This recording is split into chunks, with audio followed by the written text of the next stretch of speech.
Hello, everyone, and welcome to the Files Obscura podcast. This episode is brought to you by the Anchor app.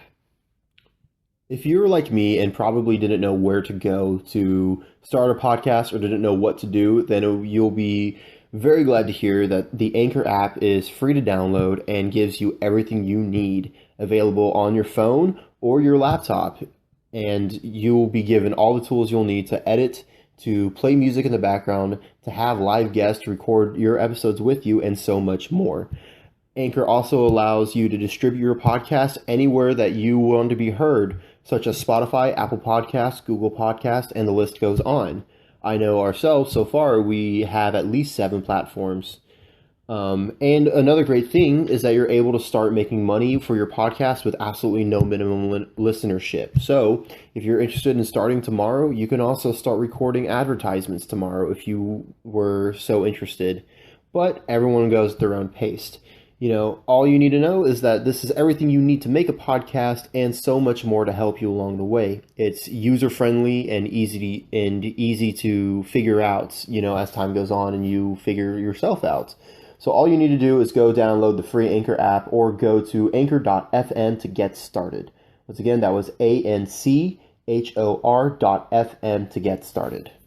Hello, everyone. Welcome back to another episode of Files Obscura. Now, just a little bit of warning. Today, we're going to be talking about some very dark and suicidal topics. Today, we're going to be covering a story about an infamous Hungarian suicide song called Gloomy Sunday. But as always, let's introduce our guest. I'm joined today by my partner, Vlad, and we're joined by a new guest today, Cece. Say hello to everyone, Cece. Hi there. How are we doing today? I'm good. I'm good, thankfully. That's good to hear. So, recording-wise, so far, we've been able to get everything, out every week. But in our real life, we haven't actually talked or interacted for a week and a half. Yeah. I've been going through some things. It actually started whenever I was trying to get a head start on research of this particular topic, but there are certain elements in my life that came up, in X in my life, there's, instances with my car, there's stuff with, trying to get a new job. It's just not been good overall. But, we needed to get this one done. So I'm glad, we got the research done because it was good to know that you were still working on yours. Yeah, I'm still researching some stuff. Yeah, because we were talking about last week about how it was, we were afraid of burnout and all that stuff. Oh, yeah. And that was kind of what was going on with me for a second, is I didn't realize that I just needed to take a break from this for a sec. But, I'm back into the swing of things. We're all fine. So we're joined, like I said, by Cece today. For those of you who don't know, she was actually the person I first talked to whenever we did the VR episode. Whenever I first went in, to the headset and everything, she was one of the first people I met in VR chat and, was able to get an insight from somebody who was in it a lot longer. So Cece, you've listened to a bit of the show. What do you think so far? I mean, I enjoy the show personally. I said I've only listened to 2 episodes though, so I'm not hugely knowledgeable on it in that aspect. You guys are doing good, and I do hope to be on here a little bit more because I do enjoy what you do. Absolutely, I appreciate it. Yeah, it's good to hear. I want this to be a community thing, and I want to have reliable friends come on, because this is honestly, if for nothing else, this is just a fun pastime for me. Something I've always done, research weird, obscure things, and then I just talk about it with my friends. So I figured, why not make it into a podcast? I figured that'd be more fun and productive anyways. So. Oof. I mean, it's always fun to look into weird stuff anyway. I do that in my spare time, so, know. And especially because, with the internet existing for as long as it has, there's all kinds of creepy tales and rabbit holes you can fall down on there. That's just, I can't tell you how many nights I've wasted looking up stories. There's so much content. One of the earliest, kind of rabbit hole mysteries on the internet, was the Markovian parallax denigrade virus or whatever it was. I think it was a worm. But I've never heard of that. Really? Yeah. Yeah. Oh yeah, no, very early, and I'm not going to talk about it too much because it might be worth a subject in the future. But very early on in the 90s, when texting or emailing to another person was very rudimentary, very early stages of the internet, before even massive email websites and everything were set up, like Google and everything. People would be spammed by these messages that just were complete nonsense and just gibberish. And one running theme was the line Markovian parallax denigrate, which is how the story kind of spurred.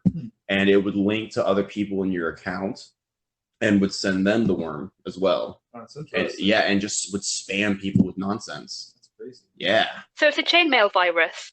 Yeah, there's more to it. I don't remember all the information off the top of my head, but I think eventually it kind of boiled down that the general consensus was that either it was an extremely sophisticated robot or a bot that was sending out this virus, or it was a group of just pranksters online, but the group would imaginably be really big.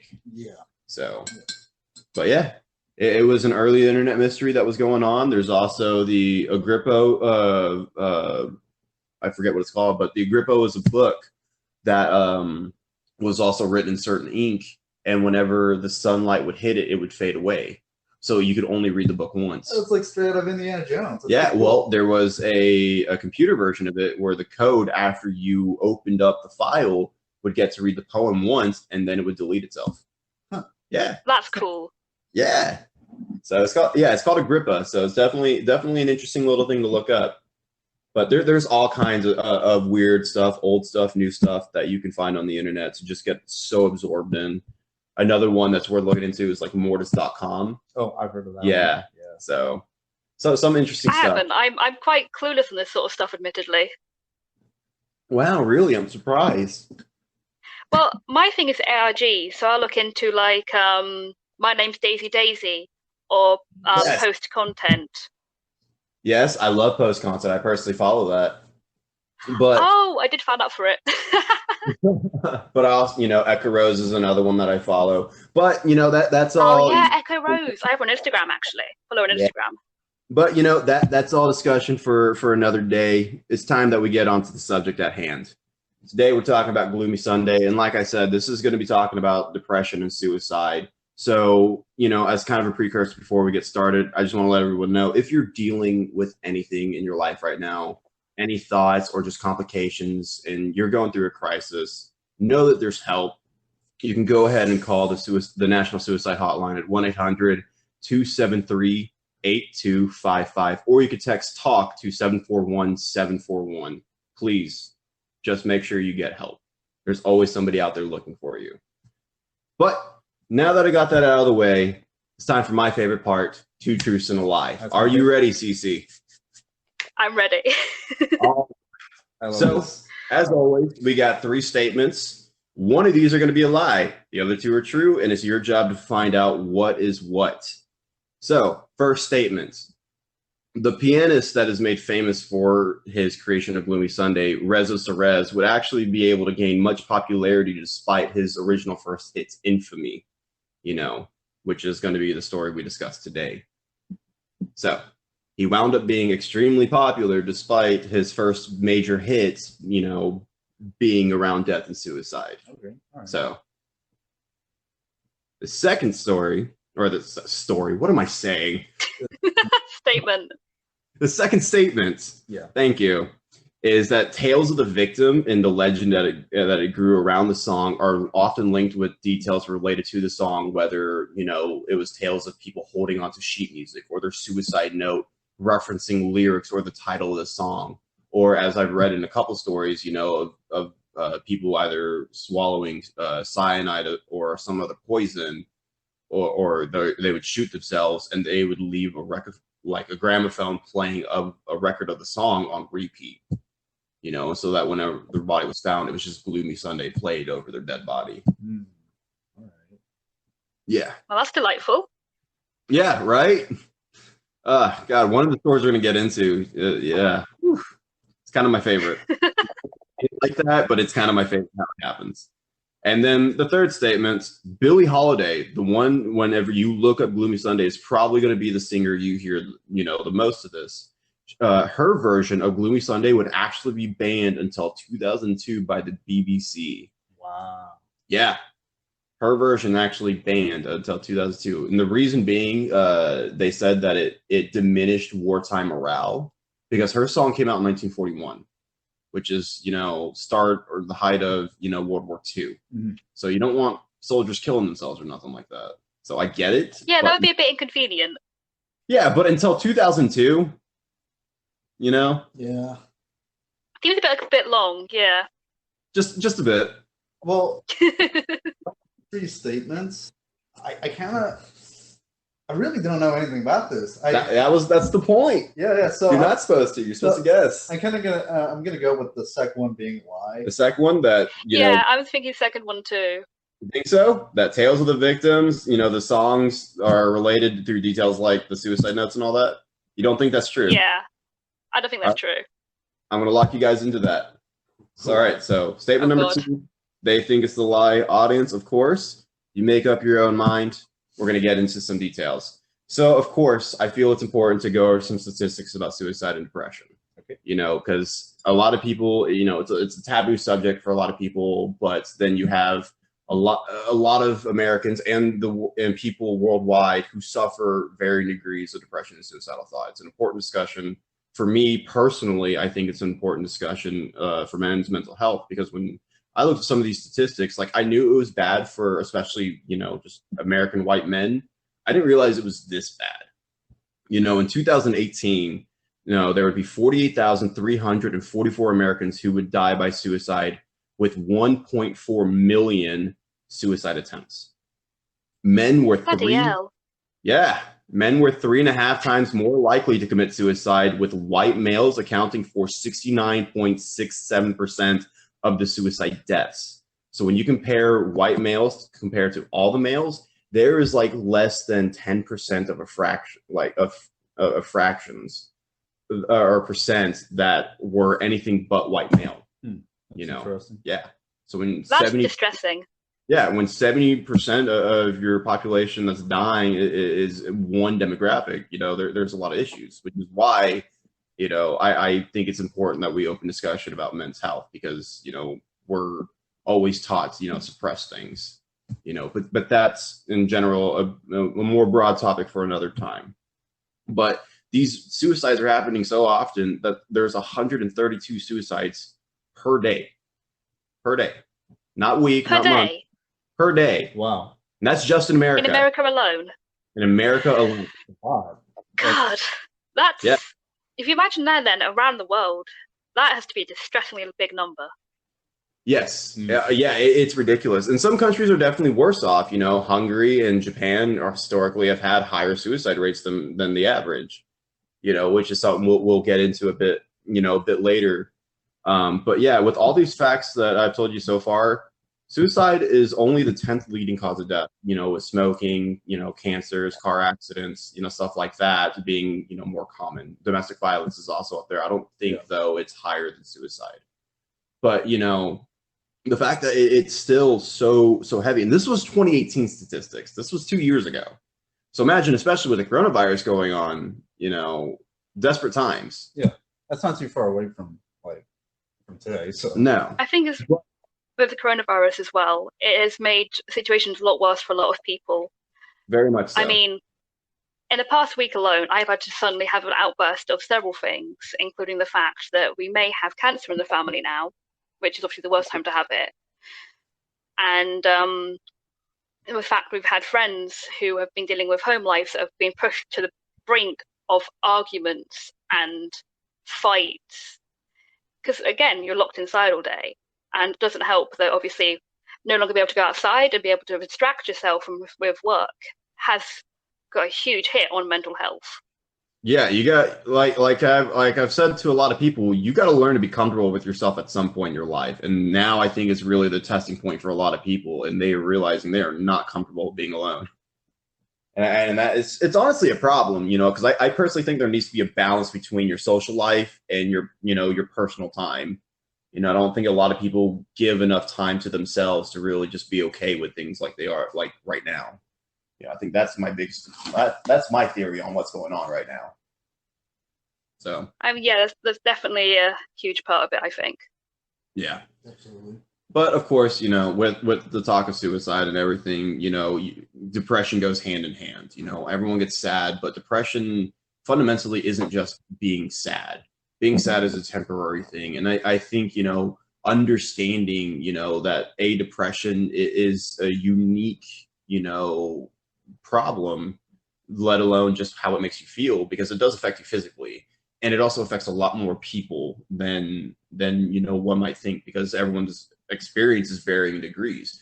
I, for a long time, suffered, you know, depression, and to an extent, I still do.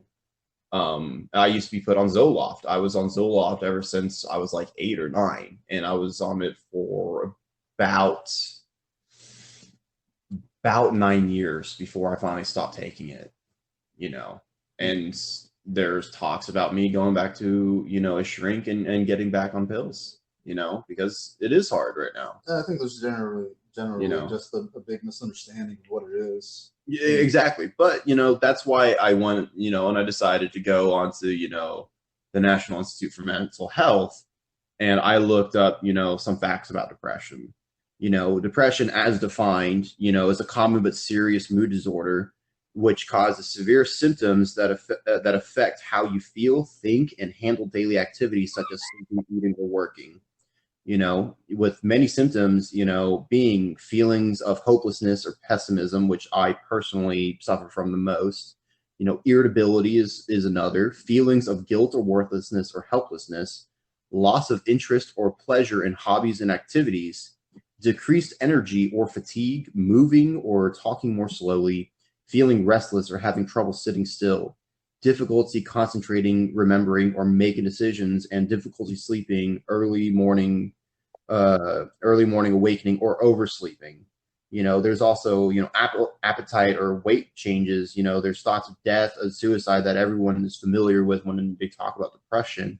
You know, but there's even aches and pains, headaches, cramps, you know, and stuff like that that's associated with your physical health that doesn't have, you know, physical symptoms that you can point to, or a physical problem to point to.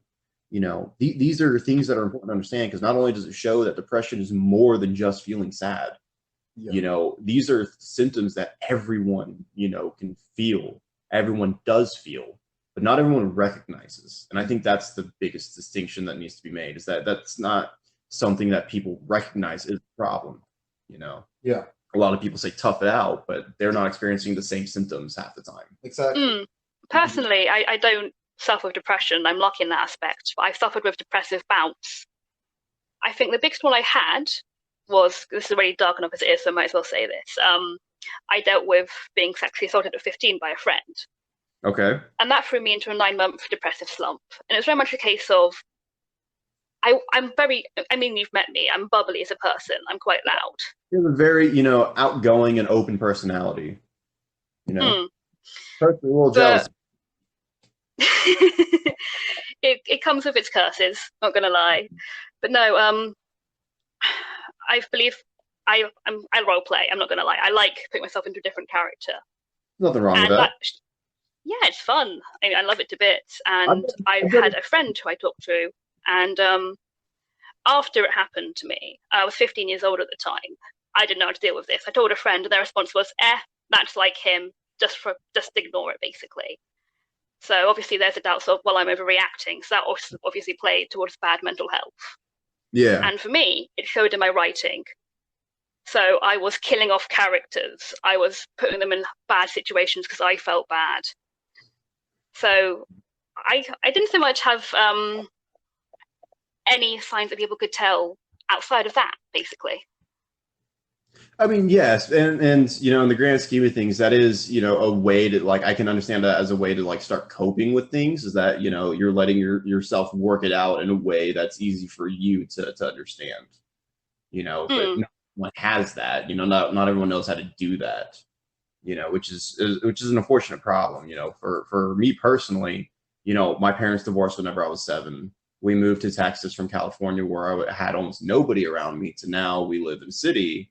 Then dad remarried, moving every year, up until I was then forced to stay in the same school, district, and then dealing with, normal teen stuff. But, on top of issues I already haven't been dealing with because I didn't know how to deal with any of it, everything just became so much exponentially worse, and all that pressure, I just shut down. There was like 3 years. It was the skinniest I've ever been because I just refused to eat. I refused to leave my room. I refused to interact with the world. And, I'm going to be open. I've had more than enough, attempted suicides, and thank God it never went through, but I have definitely been there. It's not easy. It's not fun. I don't want people's pity though either, it's a I think as well with depression and self-harm, that's like one of the biggest things that people always think is the sign, but it's not. It's not. And I'm going to be honest, I never cut myself. I don't, I've definitely burned myself. I've definitely electrocuted myself a couple of times, but I've never cut myself. I didn't want to, have that just waving around in everyone's face, because I may not always be able to cover my arms. I may not always, be aware of who's looking, who's curious. So I didn't want to give that sign off. I said, yeah, because visibility is a huge thing. My thing was to punch my leg. That was my thing, because that wasn't visible. That wouldn't bruise. That wouldn't come up because it's right by my trousers. No one's going to see it. Yeah. And I understand that. I think we also have to not let this stuff get to the point where well, I'm not going to do anything about it until there's a sign, until I can see something, because it's well, like you said, it's not something physical. It's not always something physical. With people too, there's the unfortunate bystander effect where nobody wants to jump in unless everyone's doing it. Nobody wants to be the person that stands out, which is why it's hard to get help from your peers a lot of the time, because nobody wants to be that independent person. I personally don't care. I have worked through too much character development of personally, and too much drama in my life to sit by and let that happen anymore. But not everyone's like that. Not everyone has that. Not everyone sees it my way, and I don't expect them to. But it's definitely hard to see it because me personally, I still do my best to be always positive, always more outspoken and open with people. I try to be optimistic. I try to be open-minded. But that doesn't mean that that's 100%. I've definitely gone through my own waves of emotions the past week, especially researching this, because, like I said, depression is something that hits me hard. And going full force into researching this topic, I kind of had to deal with certain things in the past that, for the most part, I've dealt with, but it still hurts, and it was a big reason it was hard to pull me through the story, why I pushed it off for so long. But, it's the past. There's nothing I can do about it. So, I move on, And yeah, I get that. I'm back with my parents because of coronavirus. Yeah. And being back home, I've had to deal with resurgence of dysmorphia, which is not so much led on depression, but depressive bouts, which is also a huge fight on my end. Yeah. Because I don't know, how much do you know about dysmorphia? A little bit, but that was never really something I put a lot of attention to reading in. Essentially, with dysmorphia, is no matter what you do, you're still going to see yourself a certain way. So in my eyes, I am extremely overweight. I recognize I'm not, but it looks like that to me. Your logical side and your emotional side are in conflict of what you see, and I understand that perfectly, because I went through a bout of that as well. Whenever I went through that 3 years of my super emo depressive stages, which is a big reason I didn't eat, because I was so big for my age too growing up that I felt like if I put on any weight, it just would make me stand out even more, which is a big reason I kind of held off on that, because I was already dealing with, issues at school at the time. But, it's whatever. They were just fucking annoying. Yeah, I mean, that's why you see me online a lot. I'm on Discord a lot, or I'm gaming, or I'm drawing, I'm distracting myself. Yep. Because it is, again, fighting mental health-wise, is being cooped inside and not being able to see my friends. There's not as much distraction. So over the past couple of weeks, I've been on and off fighting with having to deal with the fact that suddenly dysmorphia is back tenfold and I am not feeling great. So obviously I'm not the only one there. Probably a lot of people are following in a similar struggle. Oh, of course, and that's why I feel like it's important that we open a dialogue and talk about this kind of stuff, not let it be taboo. I've seen enough TED Talks about, depression and mental health and stuff like that. Like one of my favorites that I recently watched was titled, being casually suicidal, and just being open to the fact that this is things that affect everybody, and learning to confront it, learning to talk about it makes it easier for people to go to work through it. Because not everybody does have to deal with it, but it's important that we understand it still, because there are people in our lives that do deal with it. And you look into intrusive thoughts as well. That's a huge thing. I'm pretty sure everyone has at one point in their life, but that's not really talked about a lot. Okay, yeah, that's definitely worth looking into. But we should get back on track. As much as I like this open dialogue, we do still have a story to get through. So another real quick and interesting thing that I felt was worth, jotting down was the unique things I found between the major and minor keys and how they're often associated, with music. We've often grew up, hearing bits and pieces of stories about how music affects our mood and everything, that music, seems to have this weird ethereal connection to us, and how it makes us feel and process things. So I looked into that to see if there was any research, if there's anything that really could define, why this happens. And I learned something that, often though, that the D minor, scale is what's often considered the saddest of all scales. The idea of emotional influence from, certain keys when they're played is actually more or less just a cultural bias, So we grow up hearing songs of a certain nature that evoke a certain feeling, when we're in the womb and all that. By the time we're out, that's what we're already conditioned to feel, to know. Mm-hmm. So it's important to understand, when we look into this song, because it is written in the C minor scale, which is still really close, but it is an influence that needs to be understood when people are affected by the song. That's why, like it's not the smoking gun, but it's a piece of the puzzle. So I figured it was worth knowing, but it's not really the leading cause behind all this. So to get into the history of the song a bit, Gloomy Sunday was composed by the Hungarian pianist Reza Serez with lyrics by poet Laszlo Javor in 1933. But to be honest, a lot of these names are in Hungarian, and I don't speak Hungarian, so if I mess up names, I apologize. But when looking through, there was a lot of debate about the exact origins of the song, with some claims being that Javor suffered a heartbreak with his girlfriend, left him, inspiring him to write the poem. But most believe that it was Serez who suffered from his own breakup from his fiancée, throwing him into his, melancholy depression.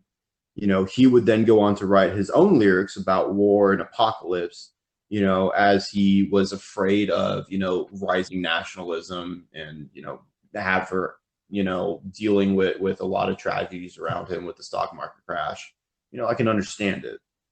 But as the story goes, it was Javor who changed the lyrics to the heartbreak ballad that we know today.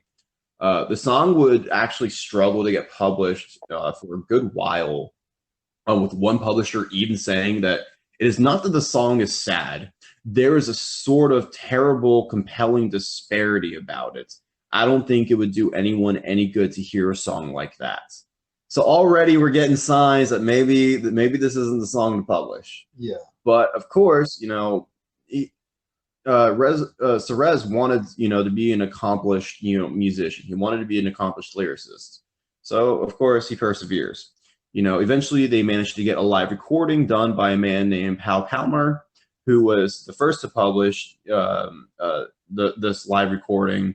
The supposed suicides, as many as 19 were reported, started happening shortly after this, recording was released to the public. And that happened in 1935. In 1936, Hal Kemp would be the first to record the song in English. But like I said, however, it would be Billie Holiday's 1941 version that would be the most popular version to date. Mm-hmm. It was purported that radio broadcasts started banning the song as soon as rumors started to spread about people killing themselves in various manners and linking themselves back to the song. However, a little more research suggested that this was done on a voluntary basis, so it was up to the broadcaster's discretion to ban the song or not, which they more or less did actually. Okay. It was not a national ban that was enforced by the government, like it was suggested.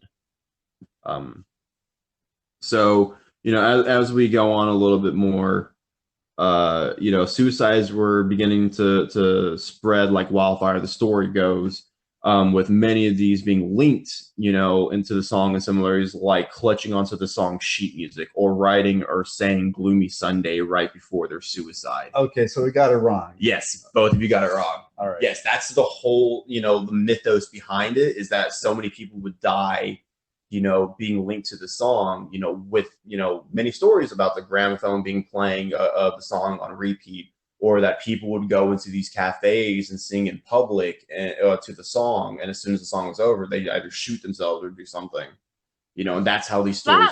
That's horrifying to think about. Really is, yeah. And I'm about to get into some of these stories, some of the ones I was able to find.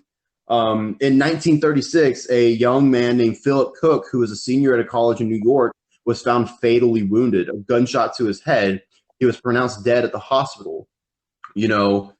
Obviously a suicide, but some of his friends began to, comment about a certain obsession that he had with Gloomy Sunday right before his death. One report claims that Serez, tried to reconnect with his ex-fiance, as the story goes, but she would be found dead with a suicide note with only 2 words on it: Gloomy Sunday. There was a man that goes by the name of Gene Boris, who in 1936, he was a young carpenter who would wander into a cafe called the Green Frog. Single and alone, he wasted his time away with his head in his hands. The musicians would play Gloomy Sunday, and Gene would begin to sing along. He would, sway to the song and become more involved as the song would progress. As he sang, he reached into his coat pocket, and by the end of the song, he would pull out a gun and shoot his heart. The manager got 2 waiters to take his body outside while yelling at the musicians, "Fools! Don't play that! Don't ever play that accursed thing again." The hospital would find a note explaining his lover left him and that he wanted to die to the song, as it perfectly described his life. There's a story of a young 15-year-old girl named Elizabeth Guyulaya who would develop a puppy love crush on a boy who went to her school, and he was a similar age, but eventually this boy, he would move away, and she fell into a very deep, mournful depression. One, her mom, thought that, she'd grow out of it. She's 15, but she would eventually climb out of her room one night and sneak away into the streets, where the police would eventually stop her. She claimed to be going to the drugstore for her sick mother, so they let her go. She would then find a bridge to jump off, and her body would be found by fishermen. Her mother would find a note stating, if you will have someone sing "Oh Gloomy Sunday" to you, you will understand. There's another story about a singer named Mile Olga Kerekes, a singer and dancer at a Budapest theater. One day she sang "Gloomy Sunday" to a quiet audience. As she sang the last verse, her eyes would fill up with tears. She threw her arms emphatically in a despairing gesture before going into her dressing room. As time would go on, she would not leave her dressing room, and the people began to worry. The manager would eventually break down the door after no responses to find her dead by poison.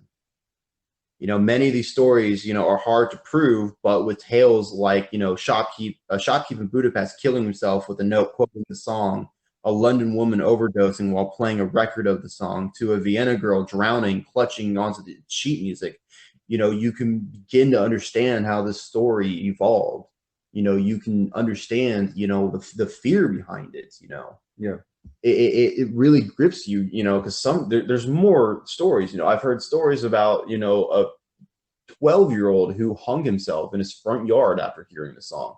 I heard of a story about a man who drove himself into a river after hearing the song being played over the radio after a breakup, in America, in like the 37 or something like that. What's really bizarre about this is the fact that this is the time before the internet, Yeah. Keep in mind, like, the consistency, the fact that, like, if it's a coincidence, it's a very strange coincidence. Well, part of what spread the rumor too is how the song spread whenever it was translated into English, and we'll go into a little bit of that in a minute.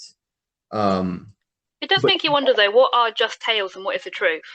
Well, yeah, and it's kind of hard, especially looking through history, to, deciphering, what actually happened versus, what we can, what people say. Maybe there's elements that are only true and we only know because of the story, but there's no physical evidence or whatever. It makes me wonder how much of it is like. Some of it does sound unbelievable. So you've got the thing of suspension of disbelief to think, is this real, is this not?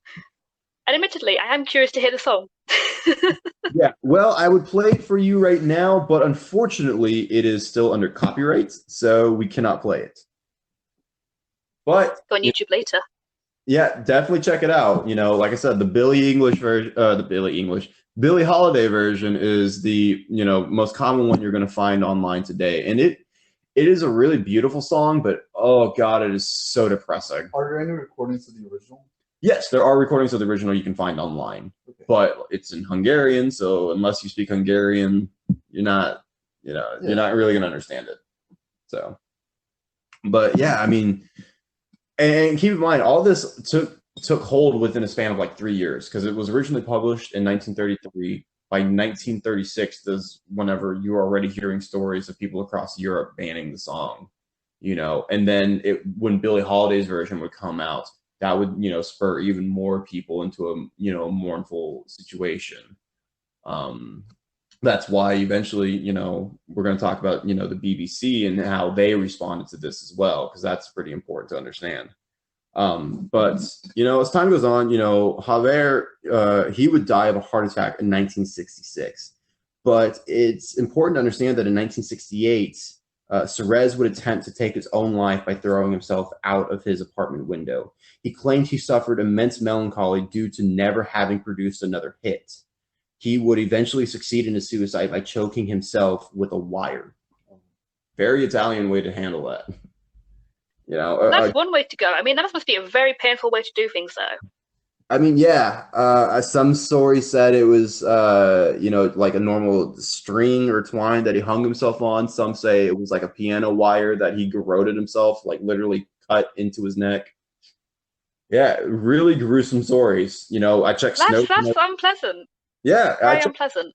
And I even went on to Snopes and everything, was checking on the tales behind this, and they said a lot of the stories are kind of unsubstantiated, but especially with Serez, that is 100% true.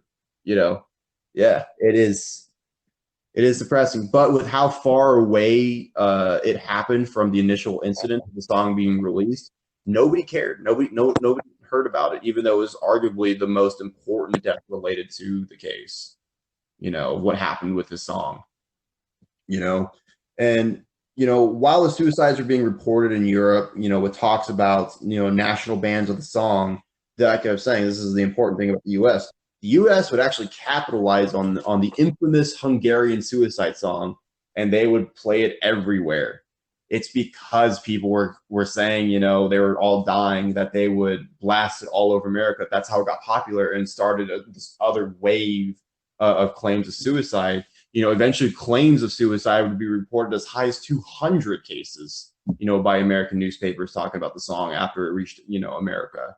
But like I said, a lot of this, is linked to the idea of these stories being sensationalized and just highly embellished. So take them with a grain of salt. But it's still really interesting to see just how prevalent it became. I think it's really funny that like this song became infamous for being connected to suicides, and then in America, someone's like, "Oh wow, this song's really popular. Let's play it everywhere." Like, well, America has always had an interesting take on sensitivity and also death in general. It's kind of hard to talk about America without talking about its over militarized solutions for everything, all the testings that we've done, just the blatant disregard for human life we see all the time. Yeah. Police shootings. Obviously, as a British person, we have our stereotypes about you guys. Oh, of course. I don't hate America, but I'm going to be honest, it could be a lot better. So, but we still deal with with a lot of issues today. So it doesn't surprise me, that we would do something like this. 'Cause, I mean, you can go back and look at racist cartoons now, which now would definitely not pass, any FCC standards. But back in the day, times are different. They don't care. It was, if you could make a joke out of it or whatever, they would. And as an animation buff as well, I have to personally look into the history of animation, and a lot of the cartoons you get back then were extremely horrifyingly racist. Oh yeah. I mean, you've got the crows from, I can't remember the movie, but they were based off black people, and that was horribly, horribly racist. The crows in Dumbo, yeah.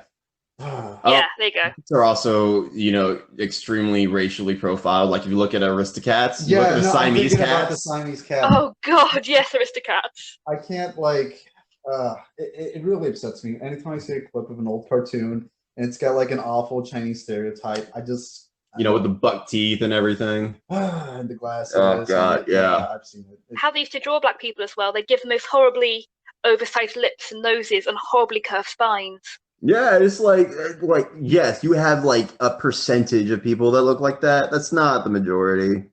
It's ridiculous. And you can run into that problem, especially with like anime, which I'm extremely into. Sometimes they're not as sensitive about that, and they just draw the most ridiculous caricatures of people's nationalities sometimes. Yeah. So, but Japan is its own thing. I'll say occasionally you get it right, and they have a black person, and it's not an offensive stereotype. I've seen it before. But it's we're talking about America's awful. So, but yeah, there's just a lot of things that didn't surprise me whenever I was looking at this, because I've also did dip a little bit into like older cartoons and everything, like from the 30s and 40s and everything, and some of the animations, with the skeletons and cartoonish ways that they would draw death on screen, it kind of was like openly accepted in pop culture at the time, to talk about death. It was something you could laugh at, normalize pretty quickly. They were pretty blunt about it, whereas we're pretty sensitive about it now. We want to protect everyone, which I think is, horrible, but I also don't think we should go the other way and just completely expose everything. I think there needs to be great. On the topic of death in cartoons as well, we had to, I did animation as a separate course to games animation. Yeah. And there was a Felix the Cat cartoon, and it was, it's not that much difference basically, but there was a Felix the Cat cartoon that we had to look at. And at the very end, Felix killed himself by drinking oils. That was just something that was accepted as a thing that they would just do for cartoons. Yeah, and like Tom and Jerry committed suicide by sitting on a railroad track at the end of their series. No. Excuse me, what? That's actually kind of it's not completely true. It wasn't at the end of the series, and it did happen in an episode where it kind of just ends with both of them sitting in a. No, at the end of their original series, when they canceled it, that was the final episode before they revitalized it. I thought it wasn't the end of the series, but like no, that was the last episode from the original run of Tom and Jerry. That's how they ended it. Tom and Jerry was my childhood. Jesus Christ. I mean, yeah, but then you also have all these old animations, like of fucking Tom rolling cigarettes and everything. It's like how does that get past censors now? It's like obviously it doesn't. It was made in like the 40s and 50s, So. And obviously not so far away from the distant past. You had cartoons, obviously like Courage the Cowardly Dog, and I remember growing up with the Grim Adventures of Billy and Mandy. They would not get past the censors nowadays at all. Okay, so I actually did look it up, and no, it was not the last episode. The last episode of Tom and Jerry, that was a complete. It's called what's it called? Yeah, Tot Watchers, and I believe it's Blue Cat Blues is the episode you're thinking about. Yeah, no, it wasn't the final episode. It was an episode. It did happen, but it just wasn't the final episode. I think that's just an internet kind of like it's one of those things that passes on the internet, and there's not enough not enough people calling it out. I'll look it up later because I think there's more information behind that. So, anyways, But as time would go on, like I said, the song would gain infamy. Everyone would be afraid of the song in time because of all these suicides that are being linked to the song. The BBC would actually go ahead and ban the Billie Holiday version, citing its destructive nature towards war morale, and the ban would eventually be lifted in 2002. However, the interesting thing about this ban is that the song did not get banned if you took out the lyrics. You could play the song just fine without the lyrics, just the music. But if you have the lyrics in it, it wasn't allowed. Yeah. That's really weird. It was interesting. It was like, why would you not ban the song too? Like, why just the lyrics? I can kind of understand that, though. I can kind of understand that insofar as people were relating to the lyrics a lot more than perhaps music itself. I mean, fair enough. So, although it's interesting then that you give the pianist, more credit due to the story than the lyricist. Yeah, that's a bit weird. Yeah, it's a little bit backwards then, but there was a lot of conflicting and confusing bits of information whenever I read into this. So, you take it with a pinch of salt. You're gonna come to your own conclusions when you research the story. I think with like any other sort of legend of the past, it's never going to be 100% accurate no matter what you look at. Of course not. There's always going to be something that you got to take with a grain of salt and just make your best assumptions. But with everything I've told you so far about the story, now comes the bit of information that makes this kind of puts everything into perspective, kind of makes you understand why things happened the way it did. There are many other factors, around this time that, are much more likely an explainable cause behind the legend, such as, the 1929 stock market crash, led to the world's grain economy and grain prices to fall exponentially. This led Hungary's primarily grain-dominant economy to fall apart. Their unemployment rate went from 5% in 1928, just before the crash, to 36% in 1933, the year the song came out. So that is over 7 times more than what you had, 5 years prior, just being unemployed. Huh. Yeah. But more likely definitely did not help. No, it did not. Absolutely. And 18% of them were living in poverty. There was a suicide rate of 32 out of 100,000 people in Hungary in 1933, which is a lot because actually, our current, for the U.S. today, the current suicide rate is 14.92 out of every 100,000. So it still puts still too high, basically, though. It's still really high, and so if we make such a big deal about it now, imagine what it would have been like then. So, and at the time, just for some context, the U.S.'s suicide rate was 18.9 out of 100,000 people. So they were still almost double, the U.S. at the time. And even today, there are rates, I think, as high as I've seen in the past decade. It was like 49 out of every 100,000 people in Hungary. Yeah. So, where is that? That was just some statistics I looked online. I couldn't exactly tell you the source because I don't have it written down in front of me. But that was at least you sort of remembered the source a little bit. A little bit. You got to understand, I crammed like 12, 13 different websites within like 3 hours whenever I was cramming the last of these notes. So I don't exactly remember what was where. But, one other interesting thing, which I felt was worth noting, was there's actually a gene that's associated with suicide that's called the phenogrein gene, which is commonly found in Hungarians and people of Hungarian descent, that is linked with the idea of a predisposition to suicide and depression. Oh, geez. Which is, So when you think about where this original legend came from, you're dealing with fear of influence of fascist nationalism coming from Germany, your neighboring country, to already coming in a country that's basically broke as all shit and everyone wants to kill themselves already. When you throw in a sad song like that, talking about you might as well be dead anyways to join, somebody who's already passed on, people are gonna, relate to that, and and they're already brewing emotional state.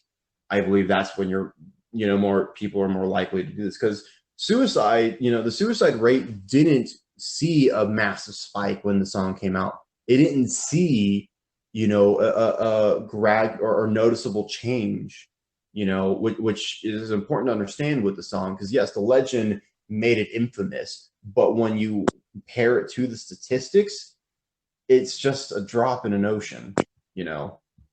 It didn't really affect anything. It just was a story that kind of spread out. Oh. So there's already and I think that's really the thing. The song isn't the reason. I mean, it could be tied to it. Yeah. But I think when you get down to it, it's not the reason people are committing suicide. People aren't committing suicide because they heard a song. It's because there's already that depression that's been brewing inside of them. Yeah. And this was just a catalyst to set it off in some people. That's the leading idea behind it. But, they latched on to the sort of emotion it gave, probably. Mm-hmm. And, with the fact that a lot of people associate minor keys with, sadness, which the song was written in, with its very dark and dreary lyrics that it was written. And just the environment that people were in at the time, because even America was still going through its own Great Depression, when the song came out. Yeah. 1 in 4 Americans were unemployed at the time. You really get to understand the context behind the story. You can see how something like this would take off, especially if you had a modern equivalent now, like on the internet, it would be a creepypasta. Yeah. And I could totally see that working as a great story too. But it comes from, understanding these details that we really, it's hard to rationalize and process such, a grand problem, mm-hmm. But understanding the context, I think, is what really helps, which is another reason why I always talk about, it's important for everyone to take care of their mental health, take time for yourself if you need to. Learn when to kick yourself in the ass to get yourself going on shit that you need to do. Absolutely. And drink water, sleep normal, cycles. Take care of yourself. And I think if we're making a mistake by trying to find people commit suicide because of the song, or people are going out in school shootings because they play Doom, or because they, you're always gonna hear stories because people want a simple answer. Unfortunately, life isn't simple. Exactly. And it takes the on the topic of blaming games on depression as well. Personally, that can piss right off. As someone who's a game developer, I always get slightly annoyed when you hear people blaming games, because it's never just the games. No, absolutely not. A lot of it is also the mindset beforehand. What's going on in the child or the individual's mind. What's their life like? Maybe there's something else going on. Yeah. And I feel like stuff like the demonic panic, satanic panic, satanic panic with D&D and stuff. Yeah. Yeah. It's so silly, and it really is, because people don't. And I kind of want to I don't want to blame it on anyone in particular, but there was a lot of church groups that would use that at your kid's playing Pokemon satanic. Well, we already talked a bit last week about, how mass hysteria works too. Yeah.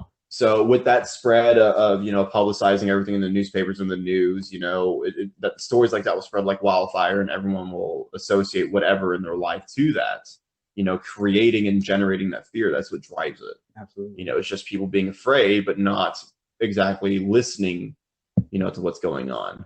Mm-hmm. So there's also that bit of misunderstanding, or the unwillingness to understand, I think, is a huge part of that as well. Yeah, there's a certain a graph, if you could draw it, where a trend comes where the higher the rate of ignorance, the higher the rate of arrogance goes with that. Yes, absolutely. And you can't fight somebody who will rather die than admit to being wrong. You just can't, but that's up to them. If they want to be ignorant, that's their choice. I'm willing to question and see what happens in life now. I'm willing to say, what if I'm wrong?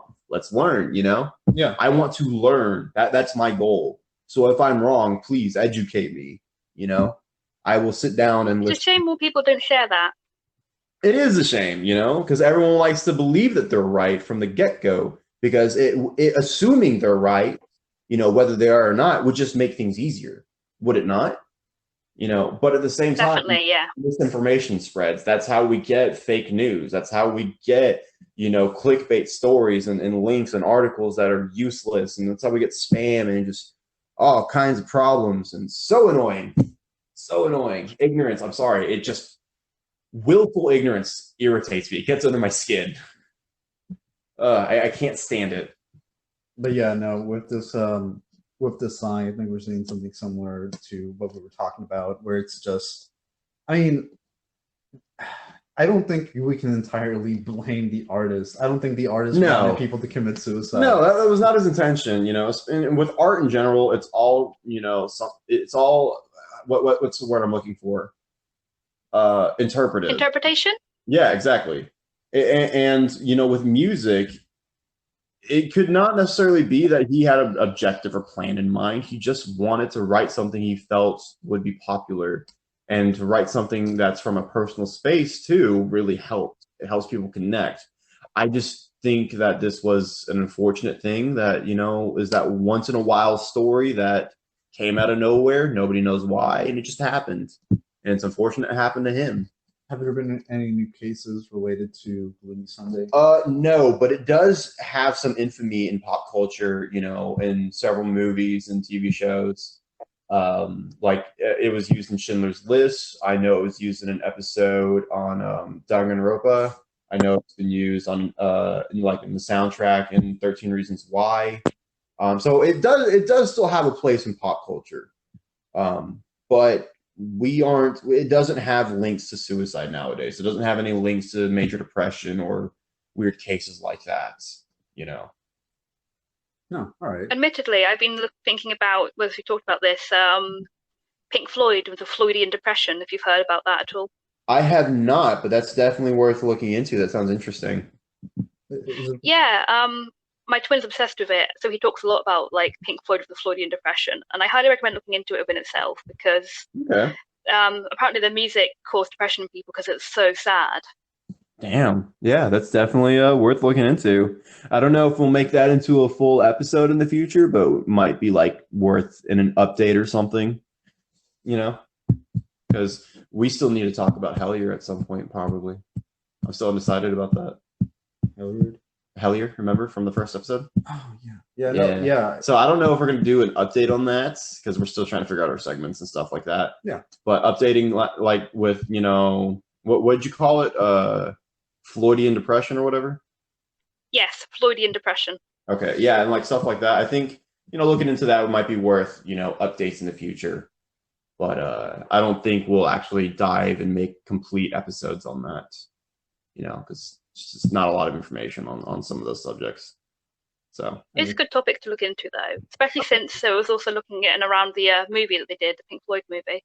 Okay. Oh, that's so cool. I've heard about it. It was their last album. It's a multimedia project. It was so cool. Interesting. Yeah. All right. Well, that was our story.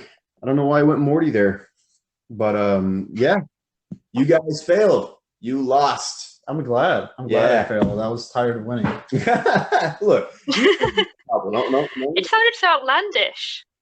Well, that's kind of the fun of it is I got to think of. I know you don't know the story, but I also don't want to make it obvious. Yeah, because I noticed for a while I was going through a trend of the lie was always the first thing I was saying. I was like, no, I got to stop doing that because it's pretty easy to figure that one out. Yeah. Which is why you were starting to win. So I want to mix it up, That's also a reason why I don't want people to know the story, because then of course they're gonna fucking know the answer right away. Yeah. So. But no, that was fun. That was good. Yeah. You got me there. I'm half debating setting up a tally score for everyone that comes on and plays. I think that'd be fun. I will lose every time. That's what Vlad said whenever I first suggested it to him, but he's one of few, so it's not impossible. But you never know. That's true. Yeah. But anyways, as always, we've had a great time recording today. I'm so glad you were able to join us this time. So I'm glad to be on it. I was like excited. I'm like, I cannot wait to join because I'm always happy to talk about sort of the darker side of things. Absolutely, and there's all kinds of stories, not necessarily darker ones. I know next week we're going to talk about SETI and just the humans' pursuit for extraterrestrial life and intelligence. That's gonna be fun. That's going to be real fun. We're going to talk a bit about Carl Sagan. We're going to talk a bit about astronomy. I'm going to go back into my 10-year-old self and really enjoy the stars again, looking into this. Yeah, we're going to have fun. That sounds fun. That sounds fun. Well, we hope to see you on next week's episode. Yeah, definitely. I want to be on it. Oh yeah. As always, like I've told the audience, we're developing, a small cast of friends who's going to come on periodically, and I know you've expressed a lot of interest. So I hope you can come on and join in more episodes. It really helps to drive conversation when we have more people on.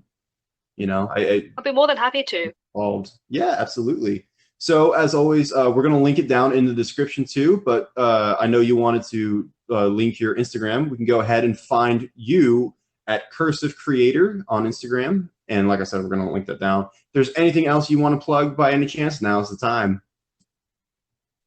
Just my Instagram. I am active on Discord. So should I give my Discord tag? If you want. Yeah, why not? I always love trying to talk to new people. So it is Cursed Creator, which is a space between them. I use that on basically everything, practically. 4708 if people want to add me and talk to me. All right, yeah, and you've always been great conversation with me whenever I've talked about some of these topics.